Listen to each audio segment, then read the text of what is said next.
काजल राघवानी और अक्षा सिंह में जोरदार टक्कर, पवन खेसारी को नंबर 1 बताते हुए। तो नमस्कार दोस्तों, मैं मिठू यादव और आप देख रहे हैं भोजपुरी सिटी यूट्यूब चैनल। तो दोस्तों, काजल राघवानी का बयान सामने आया है कि बोल रही है कि पवन सिंह नंबर 1 सिंगर है।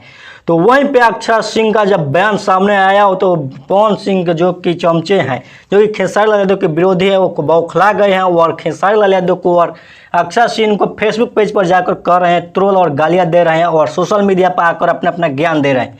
फ्री का नेट है और अपना मुंह कुछ भी आकर बोल देना है सोशल मीडिया पर। तो दोस्तों, आप सभी को बता दें कि जब से बयान सामने आया है अक्षा सिंह का, तब से काजल राघवानी को मिर्ची लग चुकी है और पवन सिंह के सपोर्ट में लाइव बैक करके बहुत पतंग हरकतें कर रही है और बोल रही है। आप देख सकते हैं फेसबुक पेज पर पोस्ट कर रही है कि पवन सिंह नंबर 1 सिंगर है। तो वहीं पे खेसारी लाल यादव के फैंस ट्रोल करते हुए नजर आ रहे हैं काजल राघवानी को और बता रहे हैं कि तू भी एक दिन काजल राघवानी खेसारी के साथ ही काम कर रही थी, लेकिन अब दूर होने के बाद खेसारी लाल यादव को दे रही है गालियाँ। तो नमस्कार दोस्तों, वीडियो अच्छा लगे लाइक शेयर कमेंट जरूर कीजिएगा। फिर मिलते हैं अगले वीडियो।